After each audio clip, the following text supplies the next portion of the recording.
my dearest friend. No one could make me cry like that. It's so beautiful. Lord, give me strength. Yes, that'd be the end of it, but I'll get through it. Yes, yeah, you don't matter. Tears and joy, that's a part of the journey, you know. And to have a friend that's so dear speak such kindness, it touched my heart. But this is about you today, not about me, so get myself together. My dear friend, thank you, Sam, for that excellent introduction. Thank you, doctorate graduates, for being here today. You've moved me, so let me allow myself a few moments to gather myself and move the audience. So here's what I'd like you to do. Please stand. Please stand.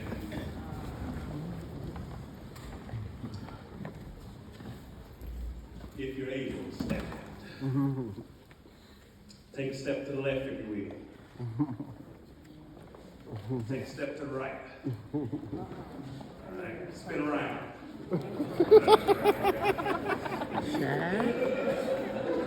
Now sit down.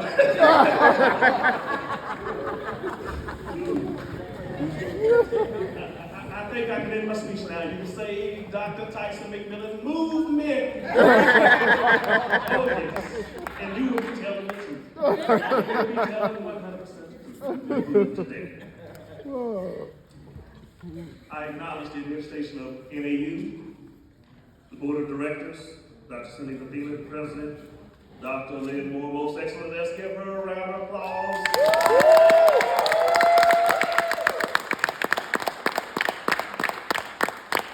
All of the family and friends, that's what's touched my heart today too, because you don't go to the doctor alone, your family is there with you. Look how proud they are of you graduates. They suffered, they cried harder than me. Like I cried like a baby, you cried, I cried, we all cried.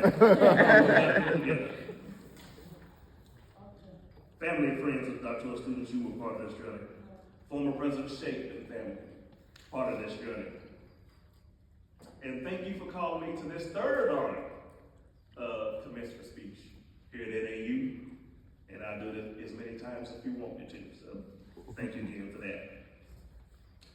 Allow me to quote one of my favorite scriptures. No, I don't forget where I am. Big Mama's looking down on me from heaven. Tyson, you're going to be a preacher. No, I'm a teacher. Big Mama, maybe you saw me just up here. Oh, now there's some people see what happened. And I was teaching, not preaching. But let her smile from heaven for me on this fourth commencement speaker. Her sister, Aunt Rosie, is here. And you'll stand to be acknowledged as your young self.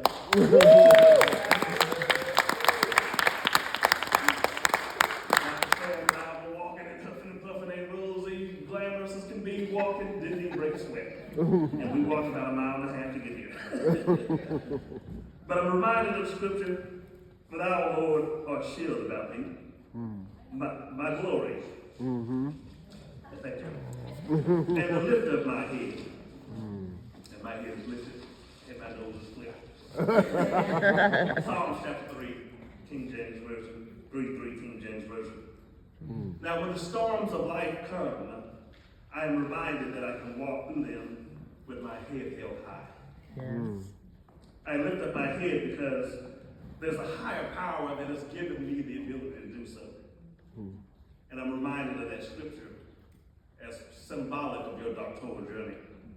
I know I'm not preaching today, I'm teaching, but as Big Mama looks down from heaven, let me say, in that, and is that not symbolic of your doctoral journey? Life figured out somehow that you were going through your doctorate, and many of you can attest to the fact that it threw so much at you. You went through so much pain. All these things came out of nowhere. Your health, loved ones' health, and you endured through this journey. Obstacles came. And those of you who are here and successful can attest to the fact that you lifted up your head in spite of the many things that you've gone through. Tears of joy, tears of not so much joy. You lifted up your head. Now that I'm older, as my friend said, I think I was a happy, I don't even remember, 25-year-old starting my doctorate. I'm older and hopefully wiser speeches like this are more difficult to write. I think I'm much more reflective, and I'm much more conscious of the impact of my words, impact of my actions, the impact of possible legacy. And I hope to encourage you through my example to tell you there's life on the other side of the doctor you're on. Your brain doesn't just stop. Amen. Keep going. And we have that expectation that you pay it forward. So I follow my heart more so. And so let me just take a few moments to follow my heart and speak a few things that came from my brain as we reflected on this speech there. I can tell you folks that life teaches you through its ups and downs, through its mountains and its valleys, to appreciate each day. Each day that we're given, love the people who are blessed to be in our life, but also guess what? Love the people who exited your life through this process. My God. My circle of friends has gotten smaller. Yes. Not atypical. Maybe some you were friends with long ago, you don't talk with maybe as much. But the friends who were there past the doctorate, and you can tell that this friendship with Dr. M and I began when we both began our doctorate, and it's long lasting. You surprised me to touch my heart with those kind words you said, because we reflected on that first day and the beauty of our friendship that lasted today because of the pain of what we went through. And because we went through that pain, we have this goal to make it a little bit easier for you, because sometimes doctors isn't easy for everybody, but we tried to ease it and get you through such things because we felt that pain. And when we see you here today, it's a testament of the seeds planted. And because of what we went through, we were able to teach you to go through it, and now we charge you to help other people go through it. Can you give yourselves a round of applause?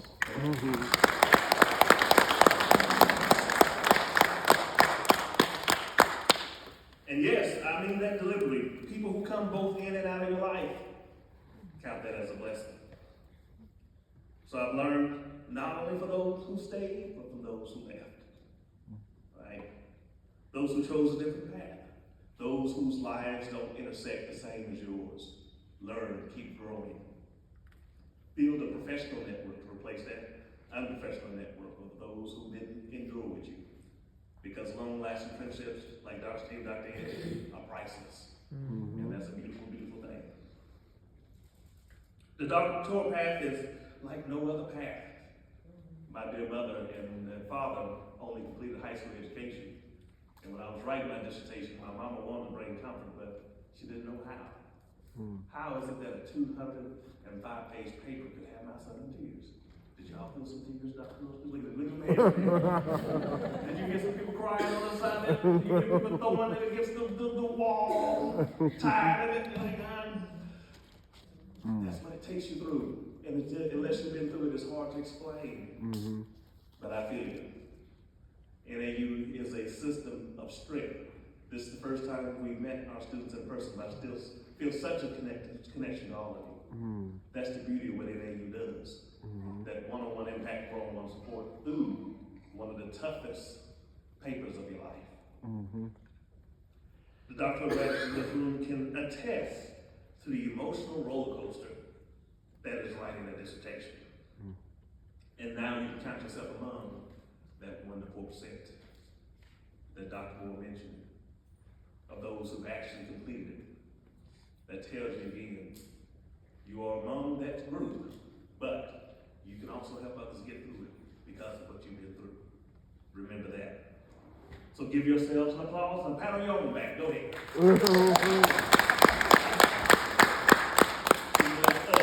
Somebody didn't give me a gift for my birthday. Like, at this point in my life, they had this place called A to Z.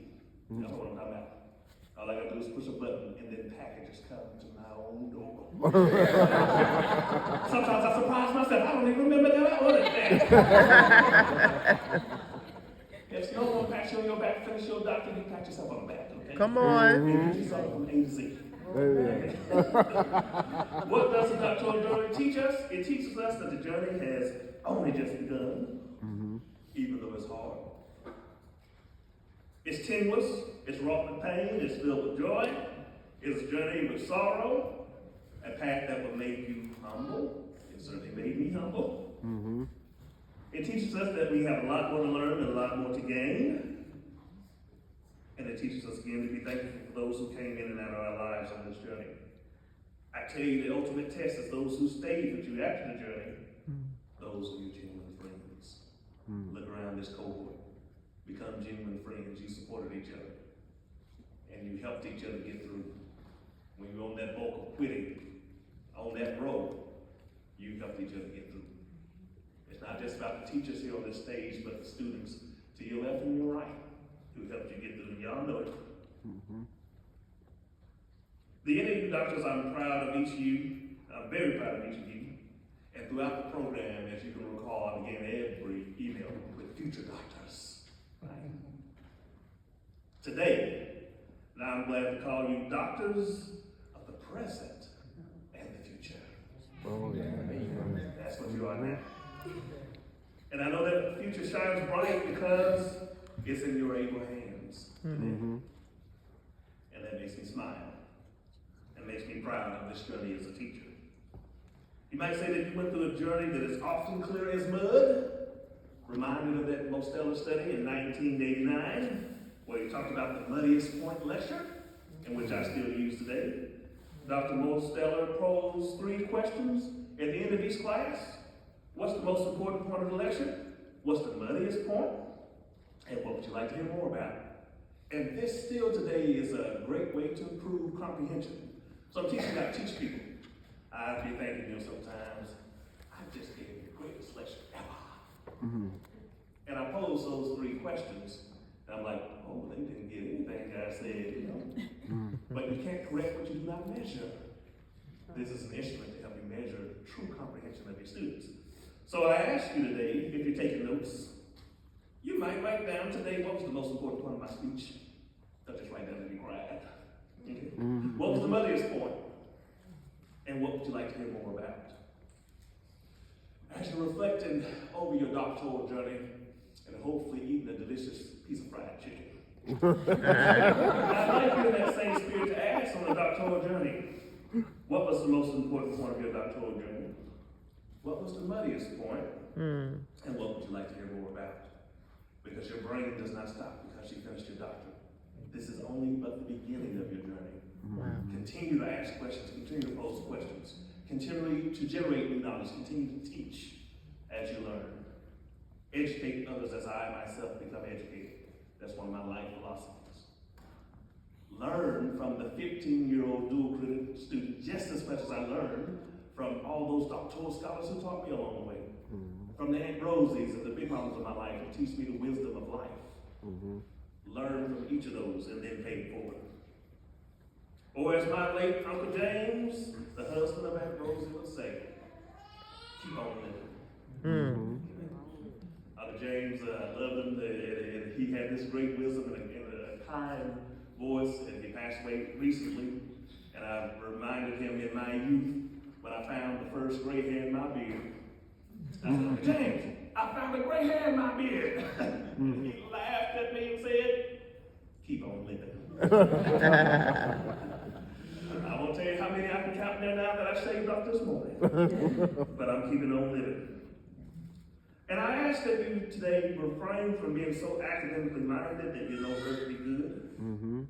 Remember that we teach human beings who struggle in life. Have empathy.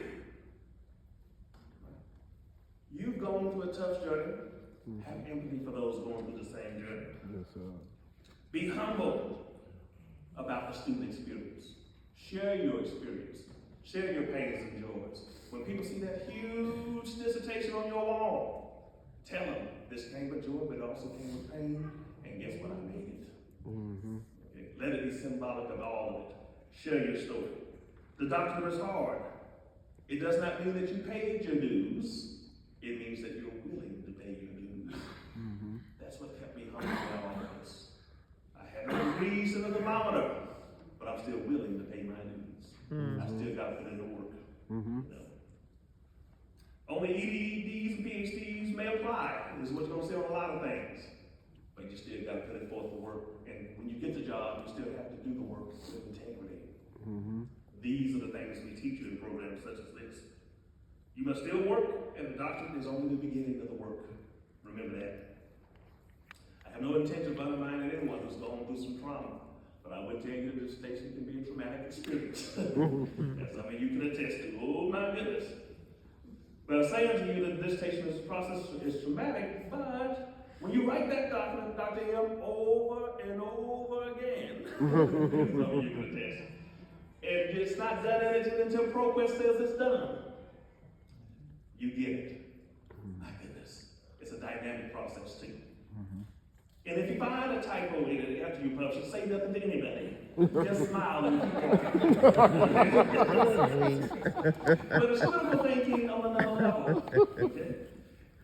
Yeah, this one, just smile about that. You stretch your heart, your mind, and your soul. That is the doctrine. That is the process that we go through. Let us return to the humble nature of academia. Those who have lost the ambition of title and have the ambition of purpose. That's what we're calling you to do today. Don't pursue the title, pursue the passion of educating other people in the future. Help other people get their doctorate. Make it easier for them than it was for you. That is my charge to you today. And you knows this, Dr. Moore knows this, you each got one-on-one guidance with true student success in mind. That's the heart of the teachers here on this stage. And that's the heart that we want you to reflect moving forward as well. And so, will you allow me to put on my technology hat as I pivot? I'm going to do it whether you like me to do so or not, because I got the mic. But I'm saying this tonight, you intend to do so anyway. Doctors, I charge you, and if you're taking notes, here's the main thesis of what I want you to do today. I charge you to become an artificial intelligence mechanic. Dr. T, what in the world do you mean by an AI mechanic? Let me put it this way. On my taco truck, not Tacoma, not Toyota, the mechanics at the dealership or wherever I take it, because I have no idea how to change my own oil, they never worry about, will this taco truck replace them? The mechanic does not worry about whether the machine is going to replace them, because they can fix the machine. Come on now. My God. I charge you to be an AI mechanic. With this foundation of knowledge that you have learned through your doctorate. Doctors and people in this room, audience, become an AI programmer. Learn Python, learn PHP, learn MySQL, learn LangStack. These may be foreign alphabet soup, but learn, because we need you in the future to defend against and make sure these systems have quality data. I'm getting to what I mean by that in a few moments here. Become a data science guru. Help future organizations manage big data. I charge you to do that with your doctorate. I tell you how to study all that technology when you were doing this Word document to a PowerPoint outline, I almost fainted. But you have it within you to continue to learn new things and to be the data science AI mechanics of the future. I'm charging that to you today. Every artificial neural network must use data to train the system, and this is what I'm getting at, y'all. Bad data in, bad data out. You learn to make sure you had accurate data in your dissertation. APA 7.0, you probably got the manual in your head. Colorful tabs, you go to page 211 to go figure out how to do a parenthetical notation in-text citation.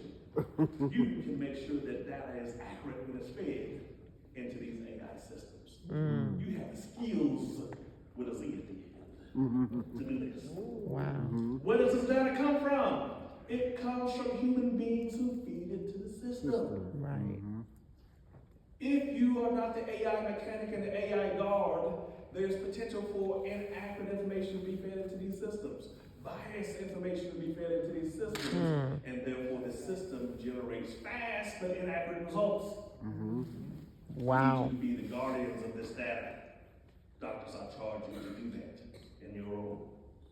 Be the human beings to clean the data sources for consistency and ensure the data is accurate and free of bias. You learned that in your doctoral journey, and it's something that you can contribute to.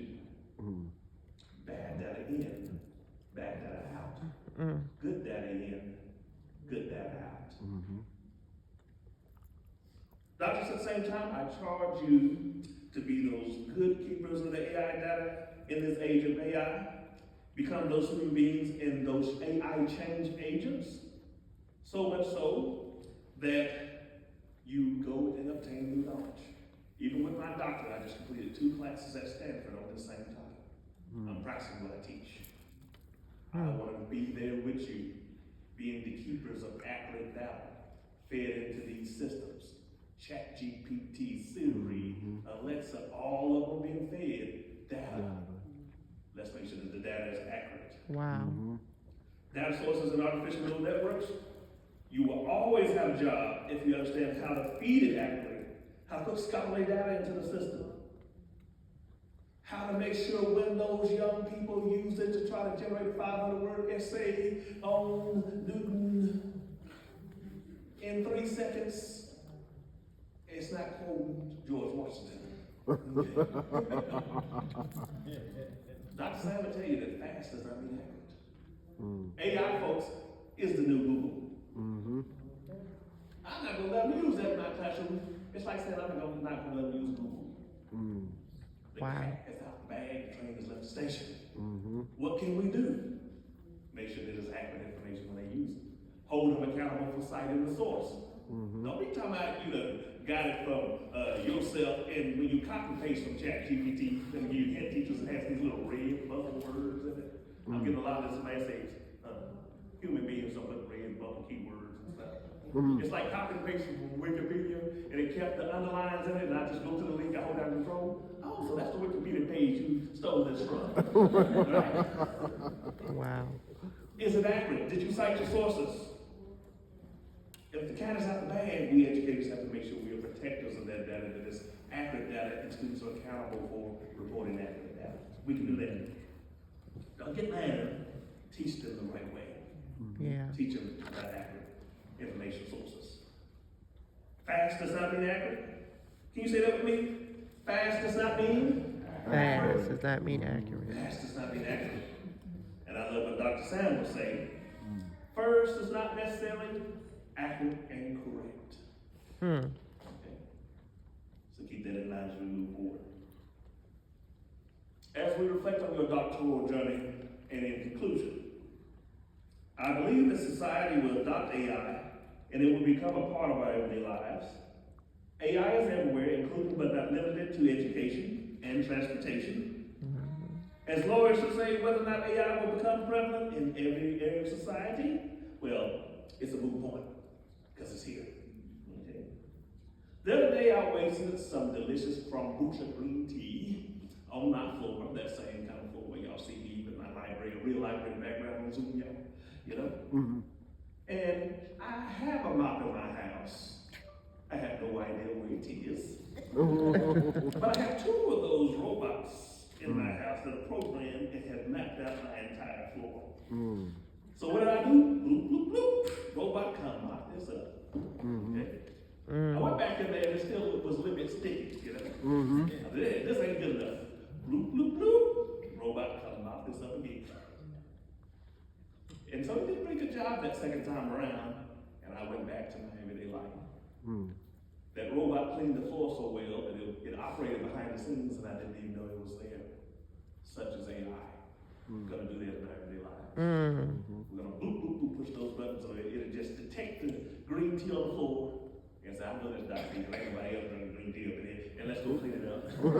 So that he can have a wonderful Zoom experience with his NAU students. We go about our day-to-day because it's going to operate behind the scenes. That's symbolic of how AI will integrate into our everyday lives, like technology will operate behind the scenes, and be so effective that you won't realize that it's there. I'll leave you with this important key point. AI is more intelligent than it was 1 second ago. That's the difference. It's not just a static system, it's dynamic. It can learn from inaccurate information. It can learn from accurate information. Doctors, I charge you to be the gatekeepers that keep AI smart. And I believe you can do that today. And so I leave you with this. Congratulations, present and future doctors. I wish you present and future success. And this is but the beginning of your academic journey. But Dr. T salutes you and he thanks you for being a part of my life, for being a part of those tears of joy, and for me celebrating you on this day, the joy and the memories that is going to bring from here forward. So I thank you for your kind time and attention and charge you as said in this work. Thank you again, everybody, for your time.